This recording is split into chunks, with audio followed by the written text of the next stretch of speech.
All right, welcome everybody.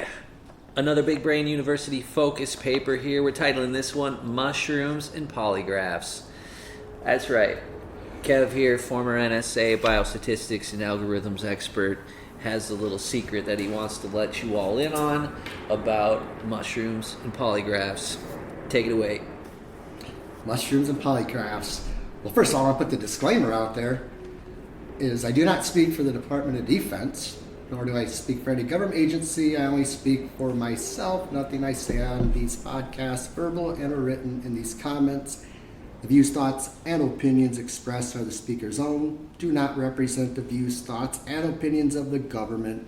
The material and information presented here is for general information purposes only, and entertainment. We'll throw that in value in there, obviously. Entertainment comes with information. If you don't have entertainment with information, then you just got boring old information. So that's my take. And we'll see y'all next week. Bye. Thanks for stopping in. Adios. Ciao. Cheers. All right, so about the mushrooms and the polygraphs, you were telling me that they gave you something that gave you the ability to pass any polygraph. Is that right? Not me. Oh, okay. They didn't give me any of that. I could have swore you just told me a story how they gave you psychedelic mushrooms that made it so you could pass any polygraph. No. I swear, y'all, that's what he just told me. Now he's changing his story. No, put him on a polygraph, figure out what the truth is, right? It's, yeah. No, I didn't. I wasn't on any shrooms, but I've heard of research centers out in California where if you had any depression or anxiety, you could go into like a clinic and they would give you all the stuff, all the psychedelics you need, huh? Yeah. All the healing. Maybe they're creating some sort of truth serum where they put it in the water and they're like, yeah, we don't need a polygraph. We just got to get the truth out of everybody. Yeah. Yeah. Yeah, that's top secret stuff right there for y'all. Top secret now. So can't be Googled. Right. Yeah, no, we figured we'd start out with the mushrooms and polygraphs. We'll see. We'll see where that goes. We thought it'd be a good title. So it's going to be a two-part thing. The first part of this paper is just titled a polygraph, and what it's about here. Kev has a lot of experience with polygraphs, watching them be conducted, watching people be interrogated. We've talked a lot already about cognitive behavioral patterns, hyperlinks in the brain, belief systems, in regards to consciousness. And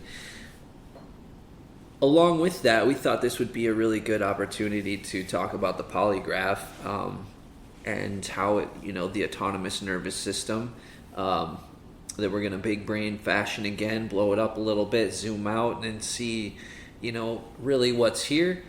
And that's kind of the trajectory for today. So easy peasy Japanesey. Yeah, hope you all enjoy.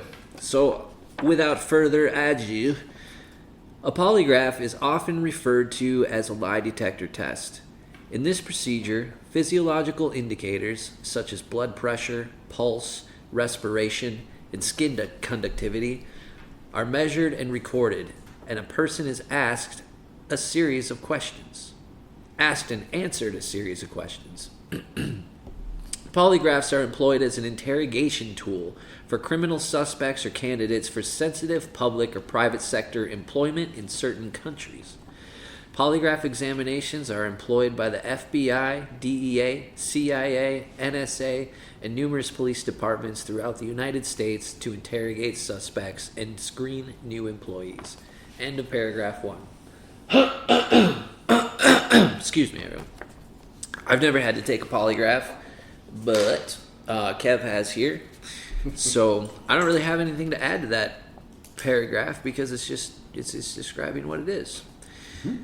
So paragraph 2. The purpose is to detect variance based on a physiological baseline, to determine the level of sensitivity to specific questions, and then to determine the level of sensitivity to a particular question. It provides the interviewer with additional information to guide the next rounds of questions. Key point there. From that point, they can direct where to go next. Dishonesty could be a sign of having sensitivity towards a specific level of questions. It could also be a sign of vulnerability, so the interviewers themselves have to make the judgment call. The reason why you might see multiple interviewers during a multiple polygraphs is that you don't know which one it is. Mental discomfort may result from the process. Detecting body movements requires sitting on a motion detection pad that is plugged in. The process takes some time once you're strapped in and tied up. Once that's finished, they commence questioning you. The first step is to ask baseline questions, followed by other questions. From there, you're just answering as best you can. You have no idea what they're seeing or doing. It's a challenge to not become anxious about that.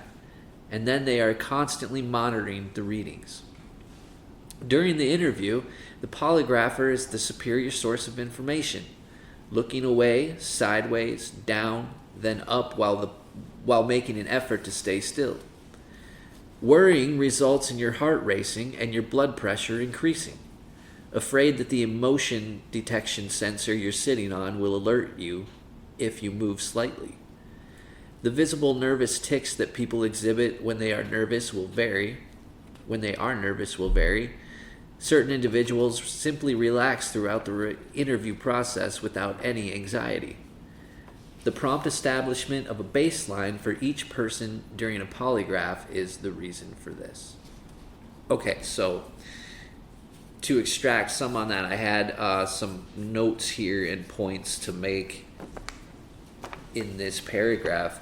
When I said key point there earlier in reference to providing the series of questioning to determine their sensitivity, to provide the interviewer with additional information about where to go next. This is a key point. It's a very key point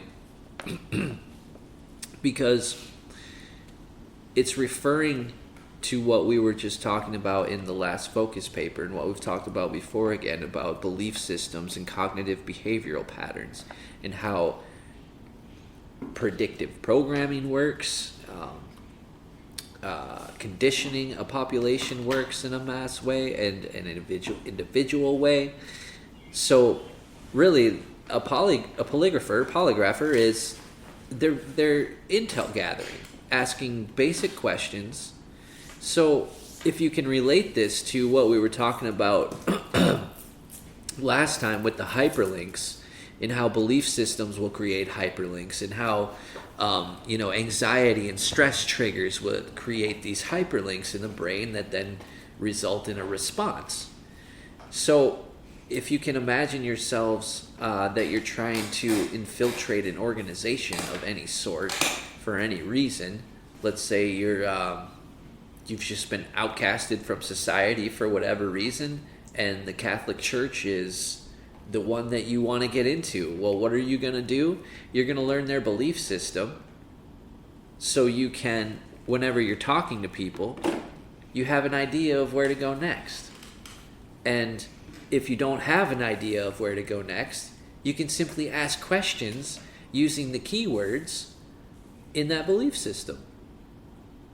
And then the person that you're asking the question will basically lead you to where to go next. So just wanted to bring that to your attention, people. Like they do this because it's the way that we process thoughts and how those thoughts come into action.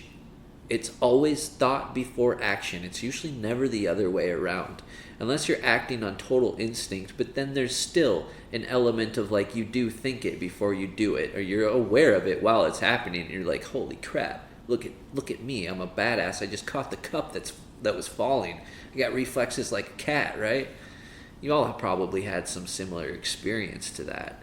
So what this is really honing in on, when you're strapped into all those devices and you're like afraid to even move because it's gonna set off an alarm or something, and you're like, oh my god, you're like, yeah, let's say you actually are hiding information, like you weren't part of the crime, but you saw who did it. And you don't want anybody. You just drove by. You were wrong place at the wrong fucking time, and somehow you got here. There's people on that a polygraph. see something and they just drive away. They just like, I don't want any part of that. But then it comes back to it, and then that's where that's all starts. But there's always an action. There's always a thought before an action. Absolutely. That is so true. That is when then you're in this situation now that we got it built up for you a little bit. Now they start asking you a question, and the words that go through your head ping the databases that you've already established, because that's how your mind works. That's how you draw upon information. It goes and pulls and then it's measured.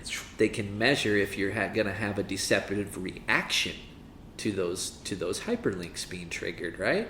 So this is kind of how it works, and like. It's interesting how Kev has this background that is like 1% type of background, and then I'm coming from this kind of 1% type of background where it's like I had this different experience, and it connects in like the thought process way and the cognitive behavioral patterns. It's just so very interesting. I don't know, maybe we're nerding out about it, but hey, that's what we do, and it's useful. So that's what we're gonna keep doing. Most people don't judge me. Most people under a situation, your brain, when you think of the truth, like if I say whatever, like it's a truth, your brain just it's like gone, like it vanishes. I already start thinking of it just something. Vanishes and you're on to the next thing. It's gone. But when there's any type of, well, my name is that, but I also go by another name. If you asked me if my name was Brandon, I'd be like, well, that's my now paper your name. brain's processing, it's holding on this, and then it's just like, you're stuck there and you're like, get on to the next question, or now something even worse. So see how the paradigm of, that's why people will... and then your thoughts start getting to you, like, because your thoughts can be very easily suggestible. Like, even if you did not do something, you can kind of like... Your thoughts actually will walk through some process. Like, wait, what? You're saying that I stabbed somebody? And you're like, your thoughts are actually going through the process of processing. What did you just say? Stabbing somebody? So you have. How would I know what that even means? Because if I heard those words in German, I wouldn't know what they are. But if I heard them in English, I would be like, oh yeah, you mean like going up to someone, putting a knife in them, and like drawing blood. You know, like your brain processes that. So I think when you were talking about shrooms, then you can get nervous. Somebody on like shrooms could probably make their autonomic nervous system directly focused on just a nice trip. Like they're fucking tunneled out there. You think they're just like they just climb Mount Everest. That's the experience. And then they get asked on a polygraph, "Did you ever climb Mount Everest?" And they're like, "Fuck yeah, I did." But that's an interesting concept when you talk about the mushrooms. Where I told you all mushrooms and polygraphs. I don't know how this just popped up. We just planned the mushrooms part of this. If you took mushrooms in a positive way, you put somebody on a polygraph, you could pull out like the stuff that they didn't even remember. I'm sure they've tested stuff like that, and that's the because I'm sure people would be willing to do it. I'd probably be willing to do a little. I don't like mushroom. I don't like psychedelics because I don't like where my thoughts I can't control. If you are in a controlled environment, and that's one of the techniques where if they can pull all the truth that you have and get all the negativity, especially like if they're women that are going through that's just one behavioral pattern that. A polygraph would be effective, I believe, for trying to figure out somebody under the influence of something that most people would be classified as they went over the rails, or there's some sort of they get affected by acid or some sort of chemical driven. Supposed to be a time of your life, and you see most beautiful things. Maybe a polygraph would really regulate and be like, yeah. That person just has an autonomic nervous system. They could be committed a crime, but if they're on the shrooms, it's like no wonder. How did you beat the polygraph? And the person goes, "I ate some mushrooms." Well, how did you learn that? I don't know. It's classified, I guess. Imagine that. I ate classified mushrooms. Learned classified shit. So to people to pull that out, but just to even not that could even go backwards because. There's a lot of in a controlled environment would be different versus somebody sitting around at a wherever and having a bad trip because they're pulling all of the worst things into their head. Yeah, just like in a polygraph. There's bad music on. Just like your environment is almost everything in a mushroom trip. Where when I parallel those two together would be a very cool experiment on either somebody that has a criminal offense that they're hiding or some sort of they just want to get therapy for. It's very interesting. Like we didn't plan for mushrooms to be a part of this, but now even more that I think about it. But we were just talking about like fungi networks and how like you gave somebody mushrooms. How like you can how you can change the water chemicals, like the water chemically in certain areas to change how people think in other areas. So it's like imagine a fungus network in a forest. If you added a different water supply on part of the mushrooms, they would almost become disconnected while still part of the whole because they'd be having a different bit of an experience, right? So we were talking about that just before this. So what I also wanted to add to this was like, I don't know if you know, but if anybody can relate to that state, like you've ever either in anxiety or anger or perhaps a psychedelic trip where your thoughts, you just can't calm them down, and it's like, oh my god, like you have to go to your happy place almost, like you have to envision yourself in a nice warm bath or a warm shower or something just to like transcend all these crazy thoughts going through your head. And like I kind of can relate. I can see a parallel there between being super nervous when taking a polygraph and being super nervous, like I don't know what's going to happen next with my thoughts. Like I'm just so out of control, Mm-hmm. I would love to see, it just interests me to see like what would happen if you were connected up to the device and measuring that kind of stuff. That's kind of fascinating. So I thought I'd add that since, there's people that have had so much anxiety where they have anxiety where they literally will pass out. Oh yeah, absolutely. Because when you're under your brain is under a super threatening situation that you're not used to. Because a lot of people aren't adapted until they'll realize when I get into when we get into the next part of this, everybody can relate to some form of this. But when you take and stress test something, you could hyperventilate. You could have you feel like your temperature's on fire, like you're gonna pass the fuck out, and that's happened. Man. Yeah. And that's people's natural reactions just because of the way the mind works. Yeah.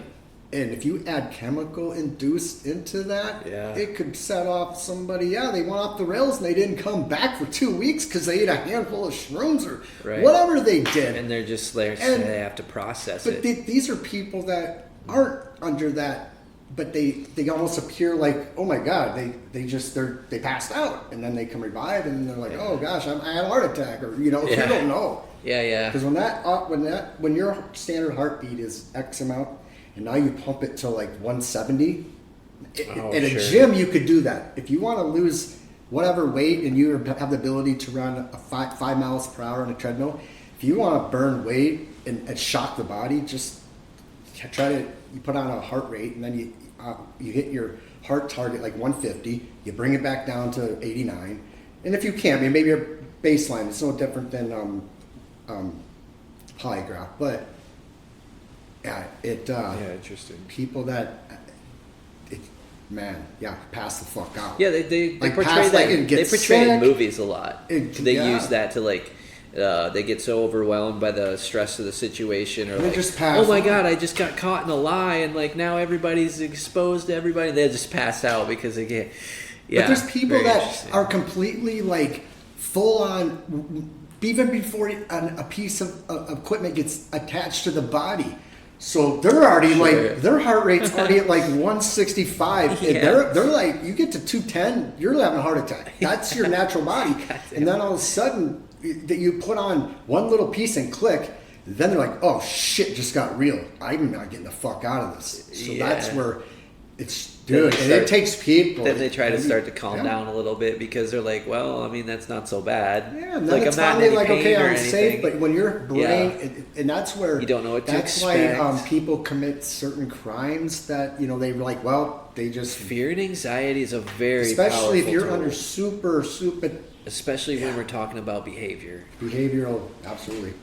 So that's where it's scary, man. Fucking people. Let's add on to right now while we're talking to it about how the anxiety and fear can really affect behavior in a way of cognitive and behavioral development, even brain development.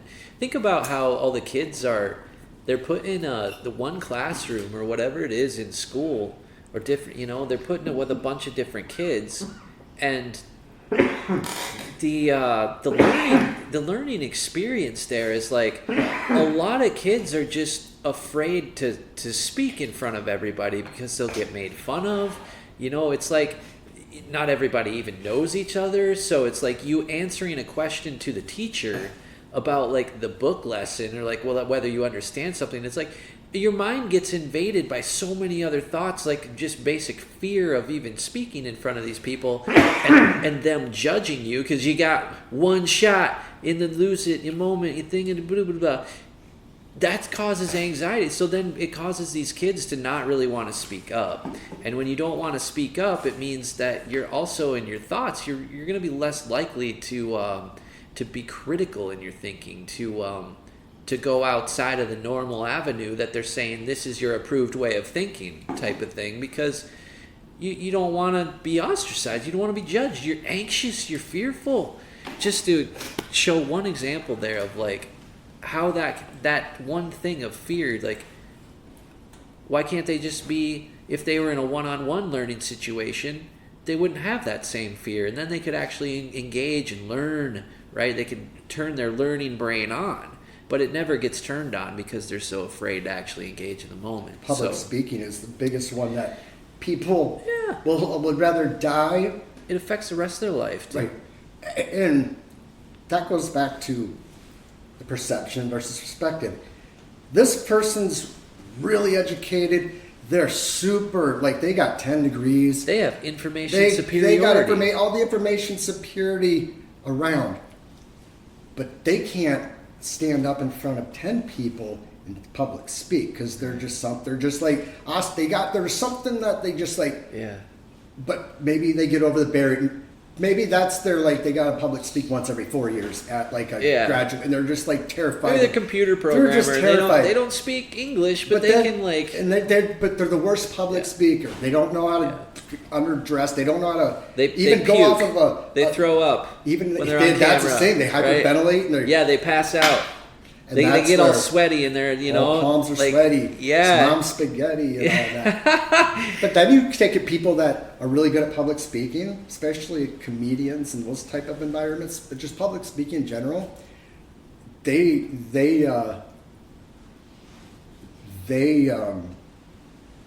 either learn from whatever and said, I'm gonna public speak in front of a million people, but they may not have the accolades of that person that I'm gonna be CEO. Yeah, I want to read the fucking announcements. I'm gonna be the principal. principal. But at one time, they were probably criticized for and that's where people would rather. And when I had to public speak, I was 20, whatever, and I was so nervous. Just that whole I wanted to die. I'm like, I don't want to do this. And they're like, you got it. And the guy took me and he goes, listen. He goes, I don't know anybody that stayed in this, whatever, that's ever stayed in this business or whatever and that hasn't public spoken. Like if you don't public speak, that's it. Like you have to. So, but to do that, and then it's like, man, people are like, that was a really cool speech. Like, wow, you got some cool words. And it's like, man, fuck that. Like, I was terrified. Yeah. See how just same thing with the polygraph. Like, people could have nothing to hide on the polygraph, and they're in the polygraphers, and they're just like, the polygraph's like, you have nothing to hide. Just like be calm, relax. I'm like, I can't. It's beating out of my chest. I bet that happens to kids in class too. They get so nervous they know the answer, but they can't say it. And in public speaking, I've always been. They can't process the answer on the spot. Yeah, it took me to get over that, and I'm glad that I did, because if I never would have, then it's like it was a requirement. Yeah. It was you had to stand up and talk to people that were a pretty high importance, that you had to like come. You had, even if you're reading off the script, everybody's looking at you. It's just like the polygraph. It's the same type of thing. But so the public speaking, I always tell people, man, I'll public speak 8 days till Sunday, because I'd get up and just start, hey. Well, one thing to throw on that, because the difference is, I got to the point where I don't care what anybody thinks. But a lot of people still have that, well, I got to worry about everybody else. Yeah. That's the one step. And then the second step is like, what's the worst thing that can happen? Yeah. Like, everybody leaves. You gotta pee your pants. That's what the guy that told me. He goes, you're just going to have to understand that you have to, you're forced to do it. It's almost like get out of the nest bird and fly over the playpen in less than, and get stuck and trapped. So that learning process, it takes people... Even teachers, they can teach in a class of 30, but goddamn, you put them on a stage, they're fucked. Like, there's certain teachers that can't do that. And I was like, it's interesting, because, I bring up public speaking, and they said, I'm terrified. I'm like, you're a high school teacher. I don't like teaching. I don't like speaking in front of people more intelligent than me. And I'm like, your fucking kids are way more intelligent than any fucking people. You're just re-educating them in a way that's making them. And he goes, but it's part of the curriculum. That whole... They are controlled down, and so another parallel to all that. Yep. So one more thing I had to add in here, and this one is just slightly not necessarily off topic. It's just a little bit of a shift. This second paragraph and everything that we were talking about, the asking the questions, the asking of the questions and the answers, the asking of intentional questions, specific questions with intent of pinging the hyperlinks in the person's brain, because you want to gather information about this person. Now, this one thing that hit my brain when we were talking about this was, if anybody's read my book, you've read about the experience I had meeting Savvy Moose, which was very significant because it set off it was like a catalyst to a lot of events that were phenomenal that people should know about. Well, one thing that I wanted to share with y'all was when the first time I met the guy, he walked outside, and it was the first time we talked face to face, and I was smoking a cigarette outside. He came out and rolled up his own cigarette, and he asked me 3 questions, just 3 questions, and it just it literally seemed to change the world, because it pinged all these hyperlinks in my brain. And where I was at that time, it was I was ready. I was so ready to learn, and I was ready to go. I was signed up. So he asked me am I religious? Do I believe in aliens? And one other question, I can never seem to remember what it was.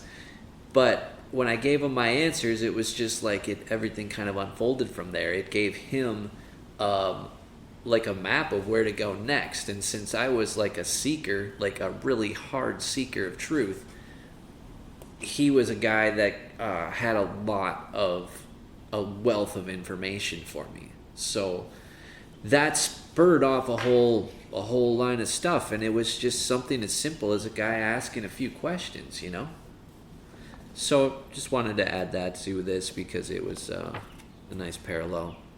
So on to the third paragraph here, third and last.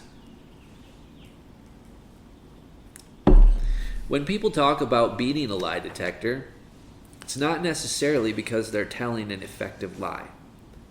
Telling a lie to an interview is a straightforward task. and the interviewer doesn't care about whether you're being truthful or not. They're seeking a level of sensitivity. The absence of sensitivity is a significant indication for them. It's a significant indicator that you may have a pathological tendency to lie. Anxiety can be a sign of sensitivity to many things, but individuals can still reset their baseline. Another key word here, or another key point. Your anxiety level can be monitored in 15-minute increments by them because they can tell how it's increasing. A skilled polygrapher is highly valuable. Polygraphs are a subject that is often misunderstood. End paragraph. The little bit that I have to add to that is in regard to the pathological tendency and the ability for an individual to reset their baseline. Okay? So, what a lot of religious people do, and this is how belief systems work, and why also goes into, again, why a belief mentality is ultimately a dangerous thing for the mind and your thoughts, and then the individual, and then onto the collective, is that the belief system serves as that baseline for your thoughts. So your thoughts are always going to be going back to that baseline as a reference for information, especially with believers, because I believe that.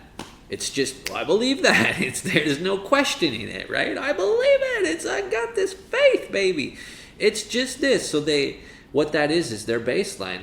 You can, if you talk to these people at length, you can see how their circular reasoning develops that pattern. It develops a circular reasoning pattern because they're always going back to the same spot. No matter what happens in the maze, what they learn, they're always going back to the same baseline. So, if you are needing to manipulate such a thing, it puts you at a great risk. If you do not have a belief mentality, you're going to be more observant to the atmosphere, the questions, and the pattern that they're creating in your thoughts. You're going to be more aware of that because you'll realize when you're going back to the same spot. But if you have a belief system, going back to the same spot feels comfortable. It's natural. And this is where it starts to build for anxiety. It creates a breeding grounds for anxiety and fear and all those things to start creeping in, because without your baseline, you're not comfortable. So going out into the maze, you're going to be less comfortable, and most people don't want to do that, which is why they create a belief mentality so they can feel safe in their thoughts. It's an very interesting subject. Wanted to mention it here because we're talking about how people think that they can beat a lie detector. I'll beat the lie detector. Like, it's just, when that's totally based on what they believe. I won't try to get too far, but it's just the words here that Kevin uses are just so significant and parallel to the stuff we've been talking about. I just don't want to miss the opportunity to reinforce some very key points, because if we're gonna have a chance to even make a dent in changing the world, it has to be in thought. It has to be a consciousness paradigm shift, and that's not going to result from people with belief mentalities. It has to transcend that, and things like a polygraph and our ability to use them to study human behavior should also serve as a tool to augment everything we've been talking about. So I don't want to belabor on that too much, because I can keep talking about it and keep going, and I don't want to. We've covered the subject before, but when we're coming at another angle here, we're adding perspective to things. So I don't want people to think like, oh, all this guy talks about is like how you can't have beliefs and blah, blah, blah. But it's like, really, guys, we're trying to peel back some layers of the illusion here, and how we've been led to think is part of how we are being enslaved and tricked. It's just what we're dealing with, y'all. It's like, it just is, you know? One of the biggest lies that was perceived as a way to tell if somebody's lying. This was all incorporated when I was first got into when I first got intercepted into the Matrix. So when I was doing all that, the poker boom was happening. So everybody was playing poker. Everybody had sunglasses on it. Everybody had like cover their faces. They didn't want to give up tails. All right? And people bought into that because the perception was, that's right. If I want a big pot, I would just like tell somebody later, like, oh, whenever he, like, it's almost like the, what's that, where Demetria. Oh, the Like Demetria, numbers, like when it happens, it words. happens. Like I read his tale and then, but reading somebody's tale takes a while. Like you can't baseline somebody at a poker table from Europe and you're from, like you've never played poker against them. So one of the biggest things was, well, why do they use a polygraph? Why don't they just like use human detection to tell somebody's lying? Yeah. You can't when you first meet. It's impossible. Yeah. You could get a nervous tick if somebody's like really nervous about like they just committed something and they can't stop shaking. Well, obviously there's something going on. Like a tell when they're lying, just like they relate to a pitcher. You're not gonna know when he's throwing his curveball until you've seen how he changes his stance when he throws the curveball. You know, some pitchers will have a tell that, oh, I'm changing something. Like, you can see them shifting their glove a little bit. Like, you're like, oh, I see. yeah. I saw you shift your fingers from what you put it in. You're trying to trick me, right? It's same thing with Kev's talking about the cognitive behavior and some of the myths behind how you can just tell when somebody's lying. But there are some physical tells that people will repeat because they're Repeat meaning you would Yes. have to get to, you would have to. But the only time that I realized that this wasn't actually all incorrect was I'm at a poker tournament and there was a lady and you could tell she was just a middle-aged, but she was just had a nervous tick to her. She was just kind of like the way she would look at her cards. She had to recheck her cards. Like she kept, like she was really nervous. Like it was almost like she was put in the tournament just to sit there and like it was almost like it was her only chance and she didn't want to make a mistake. So when you're one of those people, and the other people at the table can pick up those tales, if it's somebody that's brand new to poker, like and it's they're playing in a big buy-in, they won online, and they're just nervous. So I remember seeing this one lady, and she was just so like nervous because you knew she had a really good hand, so you knew like you could get her way off the flop just because she would think you have pocket aces plus she would think she's outbeat no matter what would fall. But then the other one was a gentleman that, same thing, but people start asking him questions that were in the hand, trying to get information out of him. And you could just see him like sweating, like as he goes on a polygraph, and they're asking him, are you bluffing? And you could see his physical tells that were like, he's just naturally nervous. yeah. Same thing with people that are used to that, under that poker stress. Yeah. It used to be perceived you can, but it's not a tool that I would use sitting in a poker table and seeing two hands. Yeah. I'm going to have to be like, we've played in 7 different tournaments together. Yeah. I know, like, you're waiting, that's how you can tell, but the perception was always, it was just a way to use to, is like a lie detection, like people's lie detection. So, yeah, people relate to that because that whole poker boom, it was people were sitting at a table and they were never used to playing in environments that were like big tournaments, millions of dollars. Shit, who's not going to be nervous? But as the poker culture got so spread out, you don't know. I don't know I never knew. And I never tried to use that, especially in countries that, if I'm speaking the language, but I don't know what their culture, like Europeans, are very good with like their autonomic nervous system, bro. Like they can act like a statue in a poker thing. They don't give away shit. Oh, interesting. They're very structured, like not to give away like any secrets per se, but in like a poker game, they're just natural. And I noticed that with the like Europeans, there's something different. We have a different. They seem to rebirth. observe a little bit more. They're somewhat more mindful. You could argue a debate with because, well, I don't want to get onto that. But one thing I did want to add to that is that's detecting lies in people is something that I think most people find enjoyable and fun to do. Is like, especially in a social setting, women especially probably really enjoy detecting lies, and guys tend to do it all the time. You know, is this guy just bullshitting me about getting some from this girl the other day? You know, he's just trying to sound cool.